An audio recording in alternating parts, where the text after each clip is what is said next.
Ja ku jemi në pjesën e dytë të emisionit tonë për sonte Bullet Point. Dashur profesor Binaj, është e treta, kemi një triumvirat, tema e tretë, punët e jashtme, pra Ministria e Jashtme, me diplomat karriere si drejtues. Ju e thatë rëndësin e teknicienit, rëndësin e profesionistit në një dikaster jetik, do të thoja, edhe për fatet e integrimit tonë, si që është Ministria e Punëve të Jashtme. Në ngjashmëri edhe me temën e dytë që trajtuam në gjysmën e dytë të pjesës së parë. Pra është pikërisht si zoti Ferit Hoxha, ministri i ri i punëve të jashtme të vendit tonë, është një personalitet në fushën e tij, ka një karrierë të pasur si ambasador, përfaqësues i vendit tonë në Kombet e Bashkuara, në Francë, në Bashkimin Evropian. A do të mund të na ndihmoj ky diplomat karriere, i dashur profesor, që të përshpejtojmë realisht procesin e negociatave me Bashkimin Evropian, një pjesë e mirë e koordinimit varet dhe nga Ministria jonë e Jashtme? Tashi. Ne e dim që ndodhemi në një fazë vendimtare të negociatave. Tashi. Unë ta thash që Po doja të kisha mendimin tuaj. Që nuk e përkas kësaj fushë, po megjithatë unë kërkoj ndjes, po nga që lidhet edhe me ekonominë, integrimin. Si qytetar, e jap opinionin tim, e thash që në fillim, që një drejtues dikasteri, si që është ministri, tash për mendimin tim duhet zbatoj ato katër elementet. Vlen edhe për këtë. Ashtu, vlen edhe për këtë. Pastaj në fushën se sa i zoti është, a i ka qenë, është diplomat karriere, kjo është pozitive, paktën nuk është një njeri, si që kemi në rastin, që e marim nga politika e fusim atë. Ka emër edhe në botën diplomatike, për shembull, ministri jashtëm, evropian. Në Shqipëri, kur s'është vendosur? Por nuk është një gjë më burr. Se ai duhet të jetë një në radhë parë diplomat karriere, siç është ky. Kështu që unë mendoj që është një personalitet në fushën e tij. Zgjedhja e tij është, por ai duhet të ketë parasysh këto virtyte. 4. Që të bëhet njeri me integritet, që edhe kur të flasë atje në mes diplomatet të uaj, edhe ata të dëgjojnë diçka pozitive, që është ta më me fushë, pak shumë përgjithësi mund të flasësh. Kështu që unë mendoj që do ndikoj për mirë, mendoj unë. Është një prurje pozitive. Është një, mendoj unë nuk e njoh personalisht, them drejtën, po sa kam lexuar edhe në këto komentet e tij edhe sot, derisa ky zoti Hoxha është i fushës diplomacisë, unë them që do të ndihmoj Shqipërinë, se ja, unë po të marrë jap një shembull, ty edhe nga jeta e Fajkonicës. Ju lutem. Fajkonica, kur ishte ambasador në Amerikë, që megjithëse ishte kundërshtar i Zogut, por ai e kishte caktuar atje, si ishte njëri shumë i shkolluar, ai vishësh me të paktën këto thot nga kujtimet si e gjeta unë Shqipërinë, po të thosh një libërtia. Nga kujtimet e tij thotë kështu që për të tërhequr vëmendjen e gjithë diplomatëve, Shqipëria ishte vend i vogël, ti llogaritet tash në vitet 20-a, 30-a. Po thuaj se as fare i njoh. As e njëjtë njëri fare, as e dini ku ishte në hartë njëherë. Se jo më kot ai tha shprehje gjeografike në Bismarku e tjerë. Dhe ky tash zinte një cep atje, vizësh me kostum shqiptar, do me thënë edhe me kapele, me që të rishte vëmendje. Ditë, sa juni këta? Ore, po kush është ky mo?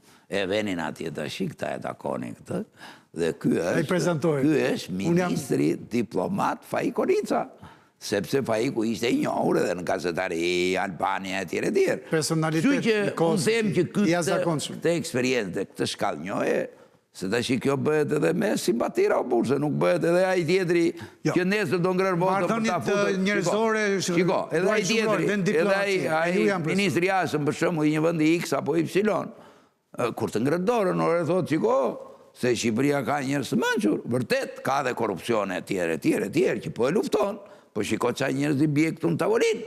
Kështu që unë them që përveç mirës, Shqipëria s'do ketë ndonjë të keqe nga ky ministri jashtëm, aq më tepër që ai ishte i fushës dhe i profesionit, dhe prezantimin do t'i ta bëj. Por jo tash unë bëj ministri jashtëm kur s'kam asgjë. Siç kemi pasur raste nuk po përmendem. Për fat keq. Kjo është e vërtet për fat keq. Tash ata mund të jenë anonim. Por zotri po është profesion diplomacia më shpejt. Sigurisht. Siç është profesioni im që është i fushës kontabitetit dhe ajo është profesion. Keni shumë të drejtë. Se ai bën shkollë për atë punë. Është profesion art shkencor i nderuar me diplomacia në... Pra, e urojmë këtë që ky...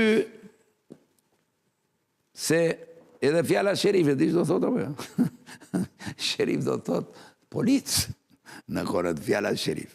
Kështu që ky tjetë një polici mirë për diplomacinë shqiptare. Për imazhin e ndërkombëtar të Shqipërisë dhe për interesat tona.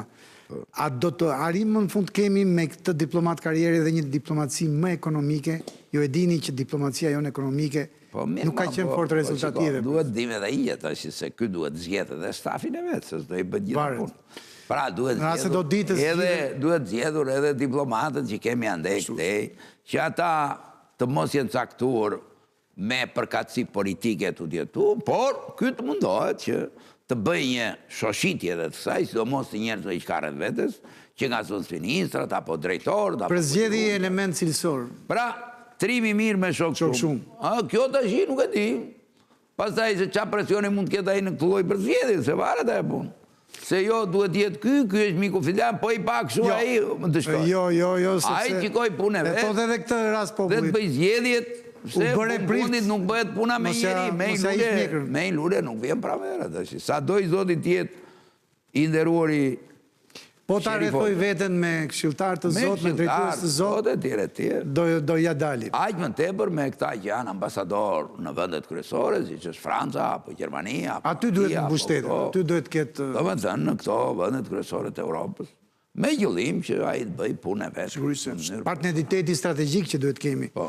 Atëre po e lëm me lejen tuaj të pjesë të tretë. Me kaq që lutem regjis pjesa e 4, diva, pra deklarata e të ardhura individuale për çdo qytetar, dhe 31 marsi që nuk është se shumë larg, kështu e kemi titulluar, pra sfidat e deklaratës për këtë vit. Kush është detyruar ta plotësoj divën, profesor? Dhe a ka informim të mjaftueshëm për kategoritë që përfshihen, se mundet që shumë qytetar, edhe pse mund të jenë subjekte të divës, mos kenë informacionin e dur? Shiko, duhet dishin gjë që si pas ligjit, këtë duhet të plotësojnë gjithë ata që realizojnë mbi 1 milion lekë të ardhura. Në vit? Në vit. Pra 10 milion të vjetra, po e pate të ardhurën pak më shumë, ose 10.000 euro. Je i detyruar ta plotësosh. Je i detyruar, sepse ti vërtet, për shembull ja unë e marrë të vetja ime që unë bëj deklarat. Me gjithë se unë jam pensionistë, po derisa unë kryoj të ardhura, për shembull kryoj të ardhura si pedagog, kryoj të ardhura nga shitja e librave, kryoj të ardhura të qendra ime kontabilitetit që merre me konsulenca e tjera dhe unë i deklaroj gjitha, ashtu unë jam i detyruar të bëj deklarat me pagën që marr dhe si administrator të qendra ime. Dhe po të shikoj gjitha këto, e kaloj 1 milionshin, mblidhen. Por unë detyrimet i paguaj rast pas rasti. Po ka një rregull që duke i bashkuar, për shembull, duke marrë pagën si pedagog i ftuar, për shembull te Universiteti Bujqësor apo te Qiriazi, këto bashkohen atë muaj dhe ti vërtet e ke paguar tatimin mi të ardhura në këto vende ku e ke krijuar të ardhur, por duke i bashkuar ty, nuk je brenda 13% me pagën që merr, por shkon mbi 13%. Se po ta bashkosh në atë muaj, kalon mbi 1 milion, mbi një... Që është pragu për 23% tatimi. Si thash, 1 milion... 1 milion lekë të reja... 150.000 lekë. Kalon mbi 150.000 lekë. Dhe unë, për këtë diferencë, nga, për shumë, qoftë se unë, për shumë për një muaj, nuk ka marrë 150.000, po ka marrë 200.000 lekë, atëre për këtë diferencë, unë duhet paguaj me 23%. Dhe kjo është deklarata i duhet bëj. Aqë më tepër që ke shumë njerëz, për shembull që bëjnë investime, sidomos kjo është e prapë për Shqipëri, që bëjnë investime jashtë. Për shembull, ai mund të jetë administrator në një shoqëri në Shqipëri, por një pjesë parave i ka depozituar dhe blen aksione, blen ku di unë dividende e tjera. Mirë po është ligji është një ligj për këtë eliminimin e taksimit të fisht. Eliminim të taksimit të fisht. Dhe ti je i detyruar që këto ti deklarosh. Pse? Sepse ne kemi marrëveshje me të gjithë vendet e Europës. Për shembull, Anglia ka aty, për shembull, që ti mund të kesh depozituar shumë para, ke bler aksione, dividend, përfiton, tjera, dhe ti atje mund mos jesh tatuar, sepse Anglia i ka të përjashtuara. Mirë po ty këto parat vinë në Shqipëri, dhe derisa ty këto parat vinë në Shqipëri, atëre ti e i detyruar deklarosh si të ardhua të llogarisësh tatimin mbi të ardhua, duke spritur të gjitha tatimet e tjera që mund të jetë si rrjedhoi eliminimin taksimit të fisht. Se ti tatimin e ke 8%, dikush mund ta ketë edhe 15%, dikush mund ta ketë edhe 5%.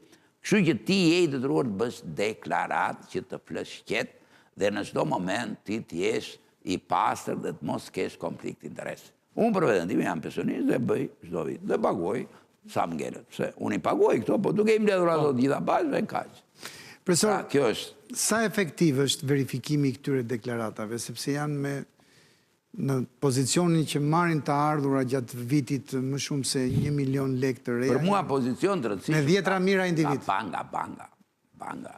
Kur shikon ty si individ që të vinë këto para, për shembull nga Zvicra, nga Anglia, nga andej, ti e di këtë gjë, dhe i detyruar të deklarosh. Banga është kryesori. Për shembull, nëse mua ta zëm universiteti bujqësor më xhiron shumën e parave në llogarinë time personale, banga e ka në dorë. Kështu që ti je i detyruar që të vesh në bankë, të marrë nxjerrje në llogaritë bankës, çfarë të ardhurat janë krijuar ty në llogarinë tënde personale, qoftë nga investimet që ke jashtë vendit, qoftë nga investimet që ke për nga burime të ndryshme. Sepse ke, ja për shembull, dikush investon në bono thesare. Mirë, po ai merr 1% dhe ajo është ardhur dhe ti je i detyruar ta deklarosh.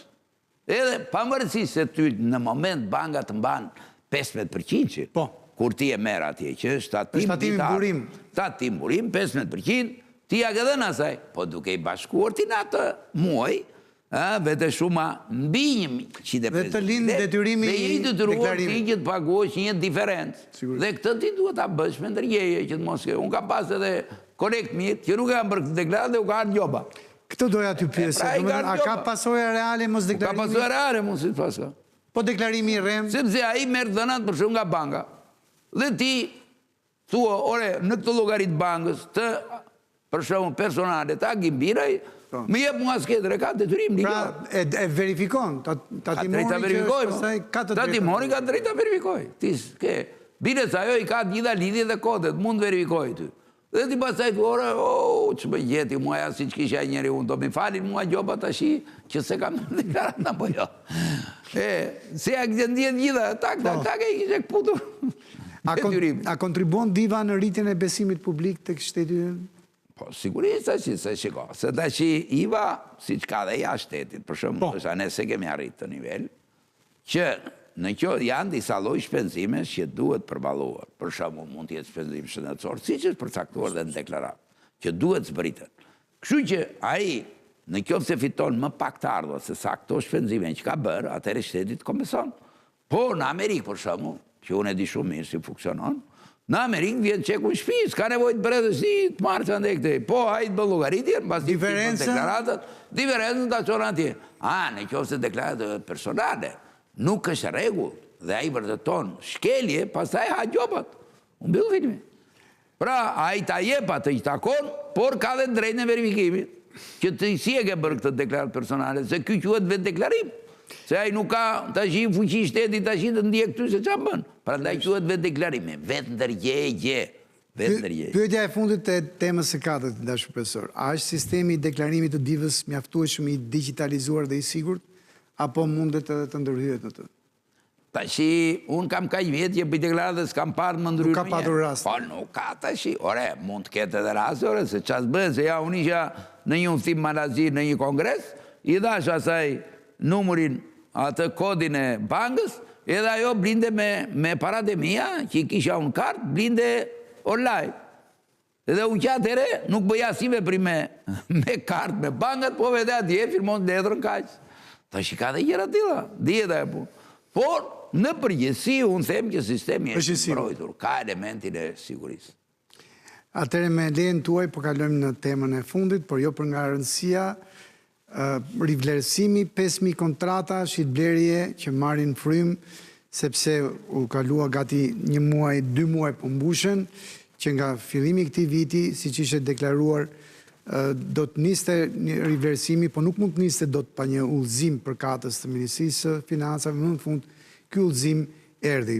Profesor Binaj, pse ja vlen të bëhet rivlerësim? Nuk është hera e parë që e bëjmë, ju e dini, në gjithë historinë e këtyre 3 dekadave tranzicion, kemi bërë apo jo një 5-6 rivlerësime? Ta shiko. Kjo pyetje nuk është ere parë që bëhet, që 5.000 kontrata që blerë. Janë të blokuara dhe deri tani prisin dhe tani mund të fillojnë, si thua, të realizojnë, sepse prisin uljen me 3 herë të tatimit mbi diferencën, jo e di. Po mirë më djeta e s'do bëhet me 5%, shi dhe i ka interes. Për shembull, në qoftë se ti ke blerë një shtëpi, për shembull, ti je një individ, ke blerë shtëpi me i kosto kaq. Mirë po ti tash i kërkon ta shesësh.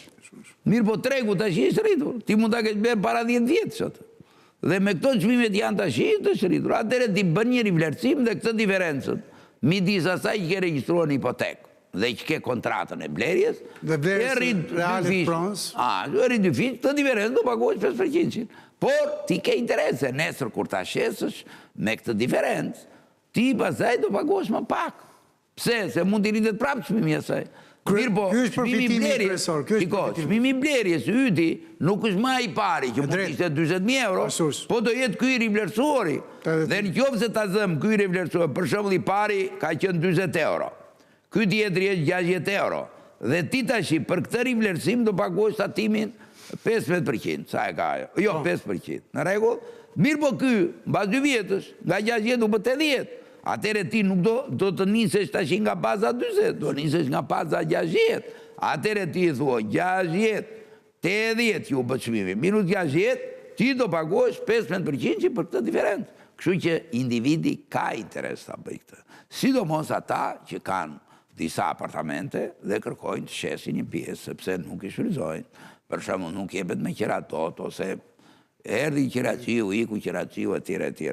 Kështu që ai do ta paguajë këtë 20 lekshin me 15%, por në qoftë se ai nuk e vlerëson, llogaritë ti, nga 40 do vete 60, do paguaj për 40. Kështu që i trefishohet ajo. Kështu që unë them që kjo ka interes për individin, po dhe për bizneset, që si themi pasyra e pozicionit financiar në një shoqëri, të marrë vlerën që ka. Se për shumë, ai mund të ke blerë një toka, mund të ketë blerë një ndërtesa, ai para 10 vjetësh, e ka blerë me një çmim miks. Mi po thotë çmimi dregu sa i ka vajtur. Kështu që ai rrit vlerën e kapitalit të saj, se nesër ai mund ta shes shoqërinë. Dhe atij intereson që në bilancet e tij, në pasyrën e pozicionit financiar, që themi ne, në pozicionin financiar të ketë vlerën që duhet, pasuria e tij, kapitali i tij, etj. Që dhe ai, për shembull, të marrë atë që i takon, në qoftë se e shet jo si element pasuror, por e shet edhe si biznes. Dhe me thënë, ka një vlerë tjetër biznesi kur e shet. Dhe pastaj kjo ka të bëjë dhe me atë që kur e shet ka emrin e mirë, tjera, dhe e është një vlerë e shtuar ajo. Tjera quhet vlerë e shtuar, se dhe emri mirë quhet aset si gjithë tjerë dhe amortizohet si gjithë. Nuk është aset i pakët. Atëre, profesor, si e vlerësoni faktin që ky rivlerësim i kësaj radhe do të bëhet në pjesën ndërmuese të Shqipërisë, duke përjashtuar vetëm Tiranën, pra në 60 bashkitë e tjera, me referencat e 2016-s, të 10 viteve më përpara. Të mos harrojmë, referencat e 2016-s për vende turistike si Vlora, Saranda, Durrësi, Shëngjini kanë ndruar në këto 10 vjet ndoshta më herë. Tash këto janë politikat i bën shteti, tash unë nuk mund të them gjë për këtë. Për mua rivlerësimi duhet bëhet me shpimin e tregut sot. Këtë po kërkonin edhe shoqata e... Tash, në këtë vështrimin tim, qofse di... Profesionistëve të shitblerjeve të... Po mirë, po problemi është që edhe shteti bën politikën e vet. Se thot mirë do përfitoj individi, se kështu përfitoj individi shumë. Më kupton? Po tash duhet përfitoj dhe unë si shoqëri. Se çka ke bërë ti para kaj vjetës, për shumë 2018, se 2018 në shtrojët. Pse i ke vën kufirin 2018, si ke vën 2024, për shumë. Kështu që këto janë politikat, që duhet lexuar dhe relacioni, pse pikërisht është fiksuar kjo si datë, etj. Unë nuk mund të them gjë për këtë. Për mua vlerësimi duhet bëhet me shpimin e tregut. Dhe duhet bëhet me ekspert rivlerësues, siç janë me licencë. Shumë drejt. Duke i nxjerrë tamam vlerat e saj dhe pastaj ai do paguajë diferencën midis asaj që ka të regjistruar dhe kësaj që i del nga rivlerësimi me shpimin e tregut. Pyetja e parafundit të temës së fundit, dashur profesor, jemi në 4 minutat e fundit të këtij emisioni. Për herë të parë në këtë rivlerësim do të njihet edhe amortizimi i pronave. Pra fakti që një shtëpi mund të jetë me dekada e vjetër dhe që ky amortizim mund të shkojë edhe në zbritjen me 20% të vlerës së pronës. A ju duket që përfshirja e amortizimit në këtë proces është gjëja e dur? Jo, kjo është normale. Se ti, për shembull, dhe kur e ke në bilanç, ti nuk e ke me koston historike që i themi ne në gjuhën e kontabilitetit, po ne e kemi me vlerën e mbetur. Kështu që kur unë rivlerësoj asetin me koston e blerjes, duhet rivlerësoj dhe amortizimin, që të mos bëres më shumë. Pra, duhet vlerësoj dhe amortizimin. Pra, degradimin të quajmë, kështu që të kuptojnë qytetarët e pronës për shumë rivlerësoj unë të japë edhe mësime. Edhe kur shpjegoj unë aktivet afatgjata ose asetet materiale, jo materiale tjera, dhe them rivlerësimi. Nuk rivlerësohet vetëm kosto historike, por të rivlerësohet edhe amortizimi. Dhe pasaj për diferencën, pasaj mbi diferencën, pasaj kuptohet që do paguaj atë që është. Dhe kjo është normale. Dërhyrja e drejtë jeni dakord me normale. Kjo, sepse dhe standardi kështu të thot. Standardi për aktivet afatgjata ose pasurit e patunqme që i themi ne, ose makinerit, pajisje tjera. Me gjitha të, shiko, duhet kemi një gjë parasysh, që këtu nuk vlerësojnë makinerit se njerëzit ti keq kuptojnë. Tu vlerësojnë vetëm pasurit e patunqme. Asgjë e lëvizshme. Toka mund të rivlerësojnë. Vetëm po, toka edhe toka, ndërtesa. hotele, magazina, janë të pasurit të patunqme. Se na unë do rivlerësoj makinerit. Po pse tash i thashun, orë zotëri, ti që kur ka dalë kjo makineria tash, kjo vetura që ti e ke me bateri sot, do me thënë me djegje alternative, ashtu, asaj ka rëmlera se ka dalë tjetra. Sigurisht. Ka dalë tjetra, sepse... amortizim moral. Në konceptin e kontabilitetit, sepse amortizimi gjithë një quhet autofinancim, në konceptin e kontabilitetit... Vetë financim. Autofinancim. E drejtë. Jo vetë financim. Autofinancim. Do me thënë, unë kryoj një fond që të blej teknologjinë e re. Kjo është ideja e amortizimit, prandaj është element shpenzimi e amortizimit, dhe i shtohet kostove për shembull të një shoqërie kur ai nxjerrë rezultatin të ardhur minus shpenzime etj etj. Minuta fundit po. Por në këtë këndvështrimi është normal që unë do zbres edhe amortizim që të gjej vlerën e mbetur, të rivlerësuar. Pyetja e fundit për 30 sekondat e fundit, po që intereson besoj gjithë qytetarëve. Çfarë pritet të sjellë në treg ky proces rivlerësimi? Ulja apo rritje çmimesh për apartamentet për tokat tona? Në gjykimin tuaj. Jo, nuk ta kuptova, të lutem. Pra, ky rivlerësim që po kryet tani, këto 5.000 kontrata që me zor pristin dhe tani po bëhen reale, po ekzekutohen. Çfarë do të sjellin? Ulja apo rritje të çmimit të banesave? Se qytetarët janë shqetësuar. Tashi dhe jo... Apo s'kan lidhje? Tashi dhe jo. Duhet dim një gjë që si pas Adam Smithit. Pak shkurt vetëm profesor, minuta e fundit. Është ajo që quhet dora e padukshme, që është kërkesë oferta, që ban çmimin në treg. Nuk e detyron dot ti këtë si shtet. Por